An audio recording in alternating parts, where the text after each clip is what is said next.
السلام علیکم ورحمۃ اللہ۔ کل سے ایک کلپ گردش کر رہا ہے اور یہ تحریر بھی کچھ ساتھیوں نے بھیجی ہے۔ ہمارے جماعت اہل حدیث کے نامور عالم دین عبداللہ ناصر رحمانی حافظہ اللہ، ان کی طرف سے یہ کلپ آیا ہے جس سے کرونا کے حوالے سے یہ خوشخبری سنائی گئی ہے کہ یہ 12 مئی کے بعد اس کی شدت کم ہو جائے گی، بالکل ختم ہو جائے گا یا بتدریج ختم ہونا شروع ہو جائے گا۔ اس کے بارے میں انہوں نے جن دلائل کا سہارا لیا ہے وہ علمی طور پہ انتہائی غیر ذمہ داری کا مظاہرہ کیا گیا۔ فتح الباری دیکھی گئی ہے یا کوئی اور کتاب ہوگی، باقی باقاعدہ جو احادیث پیش کی گئی ہیں ان کو تحقیق کرنا تو دور کی بات ہے، دیکھنا بھی گوارا نہیں کی گئی۔ تو اس کا نقصان یہ ہوتا ہے کہ چونکہ اتنی بڑی علمی ہستی جب اس طرح کی بات کرتی ہے تو لوگ اس کو منوان قبول کر لیتے ہیں، بلکہ آگے اس کو بڑے شد و مد سے فروغ بھی دیتے ہیں۔ تو بحیثیت اہل حدیث ہماری پہلی ذمہ داری یہ بنتی ہے کہ کتاب و سنت کی دلیل اور حدیث وہ معتبر وہ پیش کی جائے جو رسول اللہ صلی اللہ علیہ وسلم سے ثابت ہو۔ رسول اللہ صلی اللہ علیہ وسلم سے غیر ثابت حدیث کو بیان کرنا محدثین کے نزدیک بالاتفاق حرام ہے، اور بغیر تحقیق کے بھی آگے بیان کر دینا اس کی بھی بڑی وعید ہے۔ تو اس لیے ایسی روایات کا سہارا لیا گیا ہے جو ثابت ہی نہیں، اور جو ثابت روایت تھی اس کا غلط استدلال کیا گیا ہے، جو آگے جا کے ہم اس کی پوری تفصیل سے اس کی وضاحت کریں گے۔ پہلے ہم ان روایات کو بیان کریں گے جن سے یہ ثابت کیا گیا ہے کہ وبائی امراض یہ ثریا ستارے کے طلوع ہونے کے ساتھ ہی ناپید ہو جاتے ہیں، ختم ہو جاتے ہیں، ان کی طبعی عمر اتنی ہوتی ہے۔ تو اس کے بارے میں ہر قسم کی بیماری مراد لی گئی ہے، انسانوں کو لگنے والی بیماریاں، جانوروں کو، حتیٰ کہ پھلوں اور فصلوں کو جو بیماریاں آتی ہیں وہ سب بھی اسی میں شامل ہیں۔ لیکن چونکہ یہ روایت ضعیف ہے اس لیے استدلال دوسریوں کو، پہلی روایت کتاب الاثار ابو یوسف کی ہے، 917 نمبر صفحہ، طبرانی صغیر 104 نمبر حدیث، فوائد تمام 771 نمبر روایت ہے، الطب النبوی ابو نعیم اصبہانی کی 140 نمبر حدیث ہے، العظمۃ لابی الشیخ الاصبہانی چوتھی جلد 1220 نمبر صفحہ ہے، سلسلۃ الاحادیث الضعیفہ علامہ البانی کی کتاب ہے، اس میں 397 نمبر روایت کے تحت انہوں نے اس کو ضعیف قرار دیا ہے۔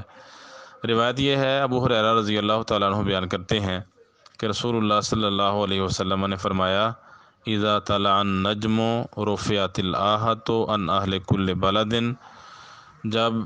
ستارہ طلوع ہوتا ہے تو ہر علاقے کے لوگوں سے آفت ہٹا لی جاتی ہے، دور کر دی جاتی ہے۔ تو یہ روایت ضعیف ہے، علامہ البانی رحمہ اللہ نے سلسلہ احادیث ضعیفہ 397 نمبر حدیث کے تحت اس کو ضعیف قرار دیا۔ بیان کرتے ہیں، وہذا اسناد رجالہ ثقات، یہ سند حدیث اس کے راوی سارے ثقہ ہیں، الا ان ابا حنیفہ رحمہ اللہ علی جلالتہ فی الفقہ قد ضعفہ من جہت حفظہ البخاری و مسلم و النسائی و ابن عدی وغیرہم من ائمۃ الحدیث۔ اس کے راوی سارے ثقہ ہیں سوائے ابو حنیفہ رحمہ اللہ کے، یہ اپنی جلالت فقہ میں اپنی جلالت کے باوجود ان کے حفظ کی وجہ سے، سوء حفظ کی وجہ سے امام بخاری، امام مسلم، نسائی، ابن عدی اور دیگر محدثین نے انہیں ضعیف قرار دیا ہے۔ تو اس علت کی وجہ سے یہ روایت ضعیف ہے اور علامہ البانی رحمہ اللہ نے اس کو ضعیف قرار دیا۔ اور کشف الخفا جو ضعیف اور موضوع روایات کی کتابیں ہنداوی کی اور دیگر، اس میں اس کو درج کیا ہے، مطلب یہ روایت ضعیف ہے۔ دوسری روایت ہے شرح مشکل الآثار، امام طحاوی کی کتاب ہے، اس میں 2282 نمبر حدیث ہے۔ ابو ہریرہ رضی اللہ تعالیٰ عنہ بیان کرتے ہیں کہ نبی صلی اللہ علیہ وسلم نے فرمایا، اذا طلع النجم رفعت الآحۃ عن اہل کل بلد، جب ستارہ طلوع ہوتا ہے تو ہر علاقے کے لوگوں سے آفت دور کر دی جاتی ہے، یہ روایت بھی ضعیف ہے، اس میں دو علتیں ہیں۔ ایک ہے محمد بن حسن شیبانی، یہ تو محدثین کے نزدیک ضعیف ہیں، اور دوسری ابو حنیفہ ہے سند میں، وہ بھی ضعیف ہیں جیسے پیچھے بیان کر دیا گیا ہے۔ تو یہ روایت دو علتوں کی وجہ سے ضعیف ہے۔ تیسری روایت ہے، تیسری سند مسند احمد میں 8495 نمبر روایت، مسند بزار میں 9296، طبرانی اوسط میں 1305، مسند ابی حنیفہ روایت و ابی نعیم صفحہ نمبر 138، شرح مشکل الآثار 2286 نمبر حدیث ہے، اور سلسلۃ الاحادیث ضعیفہ پہلی جلد 573 نمبر صفحہ میں علامہ البانی رحمہ اللہ نے اس کو ضعیف قرار دیا ہے۔ اس میں ہے اذا طلع النجم ذات صباح رفعت الآحۃ، جس صبح ستارہ طلوع ہوگا آفت ٹال دی جائے گی، ختم کر دی جائے گی۔ یہ روایت بھی ضعیف ہے، اس میں اسل بن سفیان تمیمی ضعیف راوی ہیں۔ حافظ ابن حجر نے تقریب التہذیب میں اور علامہ البانی رحمہ اللہ نے سلسلہ ضعیفہ میں اس راوی کے ضعف کی وجہ سے اس حدیث کو ضعیف قرار دیا ہے۔ تو جو عمومی وبا کے بارے میں روایات پیش کی گئی تھیں کہ ستارہ طلوع ہونے کے ساتھ ہی آفات ٹل جاتی ہیں، مصائب رک جاتے ہیں، اور اس طرح کے جو وبائی امراض پھیلے ہوتے ہیں ان کا خاتمہ ہو جاتا ہے، اس بارے میں جو روایات پیش کی گئی تھیں یا پیش کی جاتی ہیں وہ ساری ہی ضعیف ہیں۔ اب آتے ہیں اگلی روایت کی طرف، جس سے ستارے کی نشاندہی ہوتی ہے کہ ستارہ کون سا ہے اور آفات سے آفات کیا مراد ہیں۔ وہ روایت ہے مسند احمد میں 5012 نمبر اور 5105 نمبر روایت ہے۔ عبداللہ بن عمر رضی اللہ تعالیٰ عنہ بیان کرتے ہیں کہ نہا رسول اللہ صلی اللہ علیہ وسلم بیع الثمار حتی تذهب الآحۃ، قلت ابا عبد الرحمن وما تذهب الآحۃ، قال طلوع الثریہ۔ عبداللہ بن عمر رضی اللہ تعالیٰ عنہ نے بیان کیا کہ رسول اللہ صلی اللہ علیہ وسلم نے پھلوں کی بیع سے منع کیا جب تک آفت ختم نہ ہو جائے۔ تو راوی کہتے ہیں میں نے پوچھا ابو عبد الرحمن، یہ عبداللہ بن عمر کی کنیت ہے، یہ آحت کے جانے سے کیا مراد ہے، اس کے خاتمے سے کیا مراد ہے؟ تو انہوں نے بیان کیا طلوع الثریہ، ثریہ ستارے کا طلوع ہونا۔ تو یہ عبداللہ بن عمر رضی اللہ تعالیٰ عنہ کی اپنی تعبیر اور تفسیر ہے۔ تو انہوں نے ایک موسم کے پھلوں کی بات کی ہے، باقی موسم کے پھلوں کی بات ہی نہیں کی۔ تو یہاں دو مسئلے ثابت ہوئے۔ ایک تو یہ مسئلہ ثابت ہوا کہ یہ روایات انسانوں میں پھیلے ہوئے وبائی امراض کے بارے میں نہیں ہے، طاعون، کرونا، ڈینگی اور اس طرح کے دیگر امراض جو ہیں ان کے بارے میں نہیں، یہ تو فصلوں کے بارے میں حدیث ہے کہ اللہ کے رسول نے فصلوں کی خرید و فروخت کے بارے میں ایک قاعدہ قانون بیان کیا ہے کہ جب تک فصلیں ان کے پھل پک نہیں جاتے پھلوں کے، اور دیگر جو فصلیں ہیں ان کے سٹے اور بالیاں جو ہیں پختہ نہیں ہو جاتے، اس وقت تک اس کی خرید و فروخت حرام ہے، ناجائز ہے۔ اس سے بیچنے والے کو اور خریدنے والے کو نقصان ہو سکتا ہے۔ اور جتنے بھی کاشتکار ہیں اور عام لوگ بھی جو زندگی گزارتے ہیں ان کو پتہ ہی ہے کہ جو بھی فصل، جب بھی کوئی نئی فصل آتی ہے، تیار ہونے لگتی ہے، اس سے پہلے آندھیاں آتی ہیں، طوفان آتے ہیں، کبھی اولے پڑتے ہیں اور کبھی شدید بارشیں ہوتی ہیں جس سے فصلوں کا شدید نقصان ہو جاتا ہے۔ لیکن جب فصلیں جو ہیں اور پھل پک کے تیار ہو جاتے ہیں اس کے بعد یہ آندھیوں طوفانوں کے سلسلے کم ہو جاتے ہیں۔ تو یہاں یہ قاعدہ قانون بیان کیا گیا ہے، فصلیں اور پھل خریدنے ہوں تو اس میں آپ اس انتہا کو دیکھ لیں کہ جب ان کے پھل پک چکے ہیں، آفات کے موسم سے گزر چکے ہیں، تب بیان کرنا چاہیے۔ دوسرا مسئلہ یہ بیان ہوا کہ ایک سیزن کی فصلیں جو ہیں وہ ثریہ ستارے کے طلوع ہونے کے وقت کچھ فصلوں کی آفات ٹلتی ہیں، ساری فصلوں کے بارے میں یہ قاعدہ قانون نہیں ہے۔ تو اس کی تفصیل دیگر احادیث میں ہے۔ عبداللہ بن عمر سے ہی صحیح مسلم میں روایت ہے، بیان کرتے ہیں کہ رسول اللہ صلی اللہ علیہ وسلم فرمایا لا تبتع الثمر حتی یبدو صلاحہ، تم پھل اس وقت تک نہ بیچو جب تک ان کا صلاح پکنا ظاہر نہ ہو جائے، اور ان سے وتذهب عنہ الآفۃ، اور ان سے آفت ٹال نہ جائے۔ تو انہوں نے خود ہی تفصیل بیان کی، یبدو و صلاحہ کا مطلب ہے، کہتے ہیں حمرتہ و صفرتہ، پھلوں اور اجناس کا سرخ ہونا اور زرد ہونا۔ تو پھلوں کا اور دیگر جو فصلیں ہوتی ہیں ان کی یہ علامت ہوتی ہے پکنے کی۔ تو مثلا آفت کا ٹلنا بھی یہ مراد ہے، خاص سریا ستارہ ہی نہیں، وہ ایک موسم کی فصلوں کے ساتھ ہے۔ یہاں انہوں نے عمومی حدیث بیان کی ہے اور ہر سیزن کی فصل کے بارے میں یہ قاعدہ قانون بیان کر دیا اللہ کے رسول نے، اور خود حضرت عبداللہ بن عمر نے وضاحت کر دی کہ پکنے سے، پھلوں کے پکنے سے مراد کیا ہے اور آفت کے ٹل جانے سے مراد کیا ہے۔ یہ صحیح مسلم کی 1534 نمبر روایت تھی۔ اگلی روایت عبداللہ بن عمر سے ہی ہے، اسی کی تفصیل کے بارے میں صحیح بخاری میں 1486، صحیح مسلم میں 1534 نمبر روایت ہے۔ سیدنا عبداللہ بن عمر رضی اللہ تعالیٰ عنہ بیان کرتے ہیں، نہن نبی صلی اللہ علیہ وسلم عن بیع الثمرۃ حتی یبدو صلاحہ، نبی صلی اللہ علیہ وسلم نے پھل کی بیع سے منع کیا جب تک اس کا پکنا ظاہر نہ ہو جائے۔ وکانہ اذا سئل عن صلاحھا قال، جب عبداللہ بن عمر سے پھلوں کے پکنے کے متعلق پوچھا جاتا تھا اس سے مراد کیا ہے، کہتے ہیں حتی تذہب آہتہ، جب تک اس کی آفت دور نہ ہو جائے۔ تیسری حدیث عبداللہ بن عمر سے ہی اس کی تشریح بیان کرتے ہیں، صحیح مسلم میں 1535 نمبر روایت ہے، جامع ترمذی میں 1227 بیان کرتے ہیں کہ رسول اللہ صلی اللہ علیہ وسلم نے کھجور کی بیع سے منع کیا جب تک یضحوا، وہ پک نہ جائے، وہ عن سم بولے، اور بالی میں جو فصلیں ہوتی ہیں سٹے وغیرہ میں، گندم، جو اور دیگر فصلیں، ان کے بارے میں ان کی بیع سے منع کر دیا جب تک وہ سفید نہ ہو جائیں۔ وہ یامن الآہتا، اور جب تک وہ آفت آہت سے پرامن نہ ہو جائیں، ان کے خطرے سے گزر نہ جائیں۔ نحل بائع والمشتری، بائع اور مشتری دونوں کو اسے منع کر دیا۔ تو اس میں وضاحت آگئی کہ صرف سریا ستارہ نہیں، مقصد یہ ہے فصلوں کے جب اس مرحلے پہ آ جائیں تو اس وقت ان کی خرید و فروخت ہوگی، اس سے پہلے خرید و فروخت نہیں ہوگی۔ اگلی روایت دوسرے صحابی ہیں جابر بن عبداللہ، وہ بھی اس کی تفصیل بیان کرتے ہیں، کہتے ہیں نہن نبی صلی اللہ علیہ وسلم ان تباع الثمرۃ حتی تشکھا، نبی صلی اللہ علیہ وسلم نے پھلوں کی فصلوں کی بیع سے منع کیا جب تک ان کا چھلکا پکا نہ ہو جائے۔ قیل وما تشکھہ، یہ تشکھہ کا کیا مطلب ہے؟ کہا تحمار و تصفار و یؤکل منہا، جب تک پھل اور فصلیں سرخ اور زرد نہ ہو جائیں اور کھانے کے قابل نہ ہو جائیں، اس وقت تک تم ان کی خرید و فروخت نہیں کر سکتے۔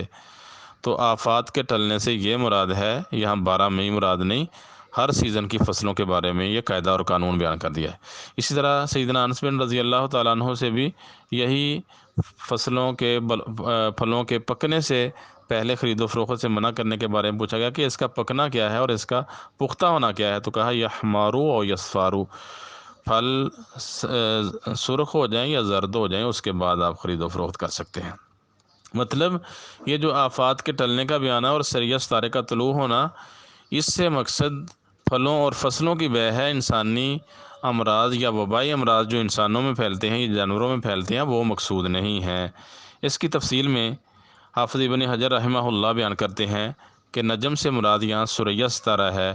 اور یہ گرمیوں کے مہینے میں، گرمیوں کے سیزن میں شروع کہہ لو کہ